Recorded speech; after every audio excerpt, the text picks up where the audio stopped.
The Haitian people deserve better, and that's what I intend to give them. I will give them better. Whether you vote for me or you don't vote for me, I really want to be your greatest champion, and I will be your champion, whether you vote for me or not.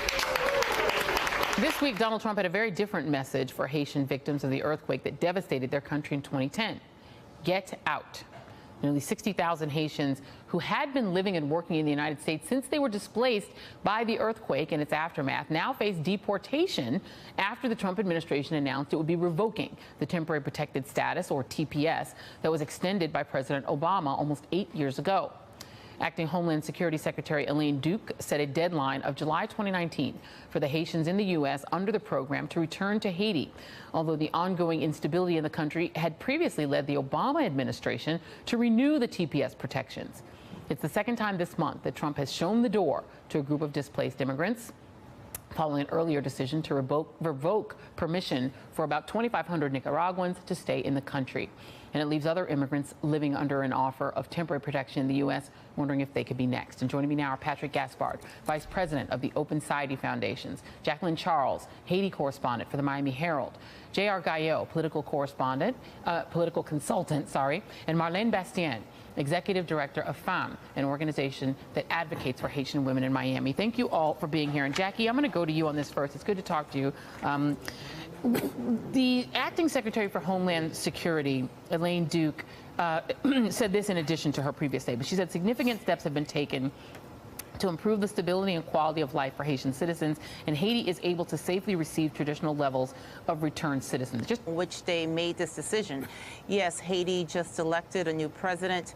Yes, the United Nations pulled out its military force, but they are still present. They have a smaller mission, and even they consider Haiti to still be problematic in the sense that it remains under Chapter 7. So if the United Nations believes that Haiti still requires a lot of assistance, I don't understand when they talk about significant steps, because we're still waiting to see what exactly the administration considers to be those steps.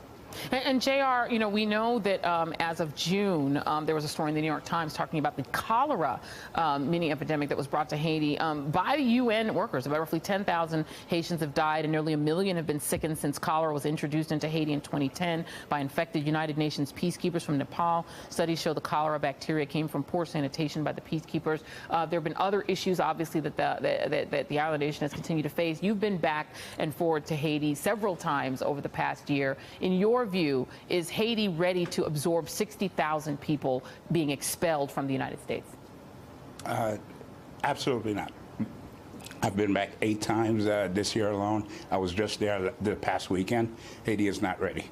There's a shortage of housing. There are no jobs. You are talking about people here who are contributing to society, who are paying taxes. Don't forget, there's 27,000 children also not factored into that 60,000. These children are U.S. citizens. They were born here. Over half of these, 30,000 of them own homes. They are paying mortgages. And it's a failure of the administration. The administration has been anti-immigration from the start, and I get it, it's temporary, but there are steps that need to be taken in order to stabilize Haiti for these people to get the opportunity to come back to the country. Yeah. And it's absolutely not ready. And Marlene, and I've known you a long time. You've been fighting for TPS. You've fought for it, every day since the 2010 earthquake. You've been fighting for Haitian citizens in Miami, or Haitian Americans for such a long time. This was hard-won TPS. Can you just, for our viewers who aren't familiar with it, how difficult was it to even get this to happen, TPS, and how devastating will it be for the community to lose it? Yes, it took a long time, many years of organizing locally, statewide, and nationally. And it was only after the earthquake, which killed over 250,000 people and quasi-destroy Haiti's infrastructure, that then President Obama did approve a temporary protected status. It also took bipartisan support and organizing with tens and hundreds of organizations nationwide. So what it means to the thousands of families is that, they will probably, if nothing is done, if Congress doesn't act, to pack their bags. It is a very difficult thing to ask them to do. How do you ask parents to separate from their children, especially when we know that Haiti is not ready? Because I led a fact-finding mission to Haiti in August, from August 14th to the 21st, and I went to the border of Ansapit, where deportees, Dominicans from the Dominican Republic, have been living in squalor and conditions not fit for a human being since 2013. The Haitian government has not been able to absorb them or to offer them any support. So this decision has thrown thousands of families in a high level of anxiety and a state of panic. And, you know, Patrick, you know, Haiti is one of several countries that are, you know, under the protection of TPS. And we just put up the graphic there. El Salvador is the largest number of TPS recipients. Haiti is third behind Honduras. The idea that, you know, this is a relatively small number of people, quite frankly, in a country of 322 million people. The idea that there's some urgency to kicking these people out, given the state of countries like Haiti, it seems so sort of nakedly cruel. As somebody who's been in the administration, you were a part of the Obama administration, can you rationalize any reason why an administration would want to reverse TPS for these 60,000 people and the others that they are kicking out? No, Joy, I can't rationalize this at all. As the Archbishop of Miami said in response to this decision, you don't make America great by making America mean. Jacqueline's reporting has been absolutely stellar on this issue, and she's asking the right question when she says that we really need to see the metrics that we used here to make this decision.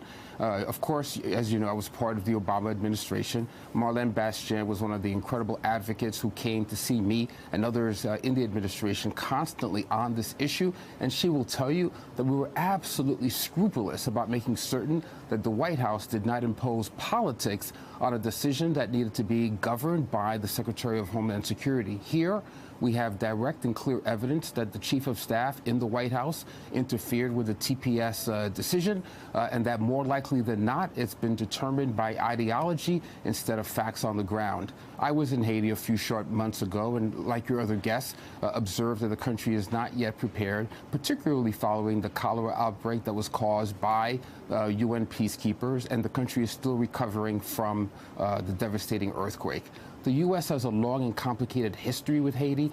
This decision shouldn't be seen outside of the context of that history. The U.S. is implicated in a lot of the challenges that yet persist on that island nation and needs to be part of solutions going forward, which is why we have to turn to Congress and the Senate now to try to undo this mess that the Trump administration has created. Yeah, Jackie, let's go back and talk about the origins of this decision a little bit. We know that John Kelly, who was the former head of the Homeland Security Department, who's now the Chief of Staff in the White House, has been very adamantly against things like DACA. Is there any evidence that this is a policy that came from when he was leading it, or is this the interim's sort of lead in trying to undo TPS for Haitians? Well, we have to remember, before the decision was taken earlier this year to only extend TPS for 6 months to Haiti, Kelly actually visited Haiti. And I spoke with him when he came back, and I asked him about what was the conversation he had with the Haitian president, Jovenel Moïse.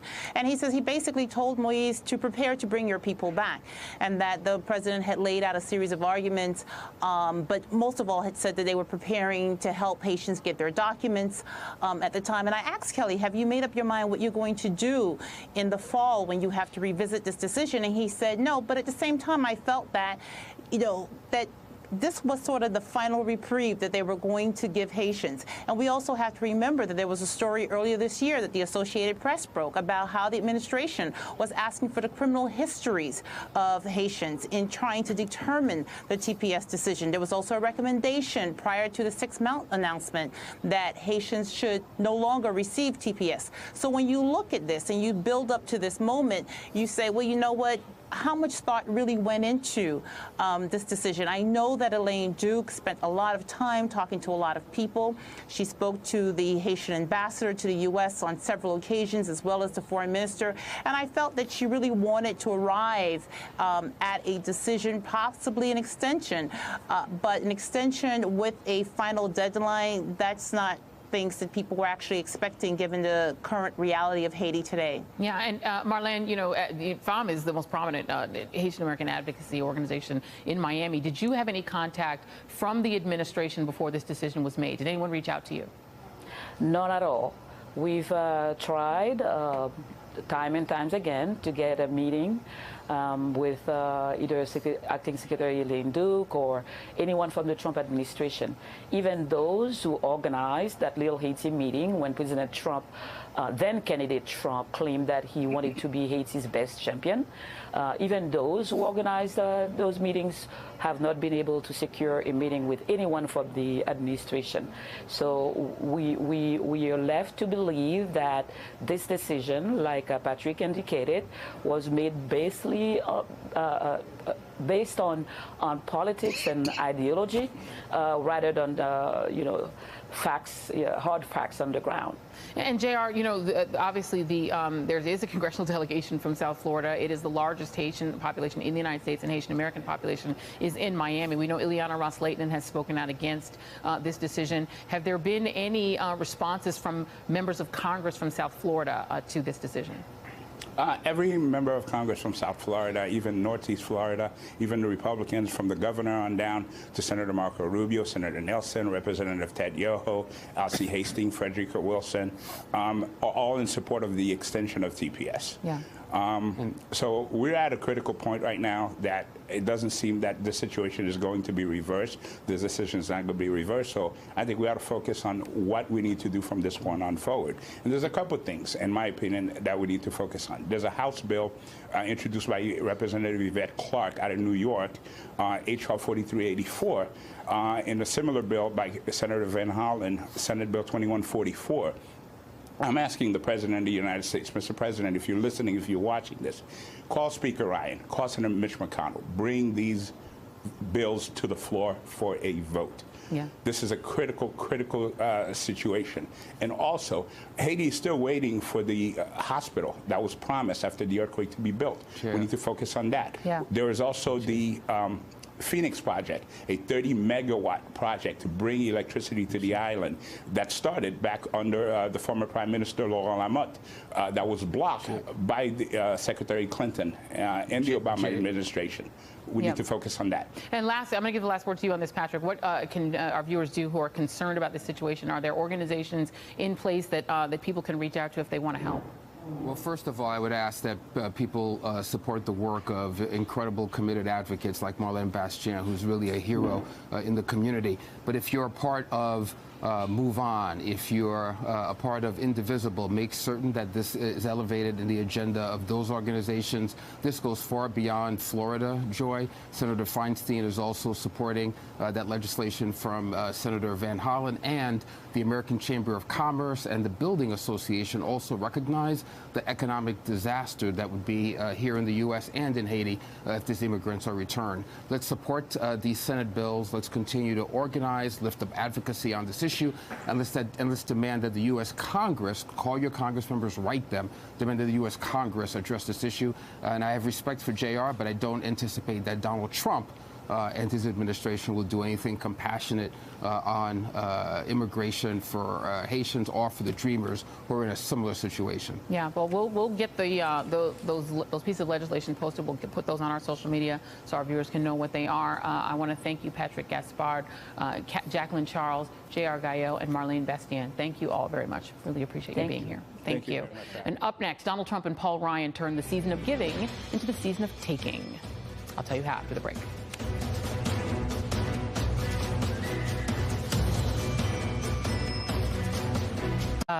Said this in addition to her previous statement. She said significant steps have been taken to improve the stability and quality of life for Haitian citizens, and Haiti is able to safely receive traditional levels of returned citizens. Which they made this decision. Yes, Haiti just elected a new president. Yes, the United Nations pulled out its military force, but they are still present. They have a smaller mission, and even they consider Haiti. Gaspard, Vice President of the Open Society Foundations. Jacqueline Charles, Haiti correspondent for the Miami Herald.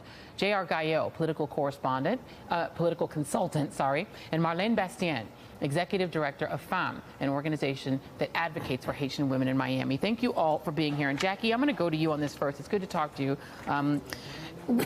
The Acting Secretary for Homeland Security, Elaine Duke, returned to Haiti, although the ongoing instability in the country had previously led the Obama administration to renew the TPS protections. It's the second time this month that Trump has shown the door to a group of displaced immigrants. following an earlier decision to revoke permission for about 2,500 Nicaraguans to stay in the country. And it leaves other immigrants living under an offer of temporary protection in the U.S. wondering if they could be next. And joining me now are Patrick. The Haitian people deserve better, and that's what I intend to give them. I will give them better. Whether you vote for me or you don't vote for me, I really want to be your greatest champion, and I will be your champion, whether you vote for me or not. This week, Donald Trump had a very different message for Haitian victims of the earthquake that devastated their country in 2010. Get out. Nearly 60,000 Haitians who had been living and working in the United States since they were displaced by the earthquake and its aftermath now face deportation after the Trump administration announced it would be revoking the temporary protected status, or TPS, that was extended by President Obama almost 8 years ago. Acting Homeland Security Secretary Elaine Duke set a deadline of July 2019 for the Haitians in the U.S. under the program to return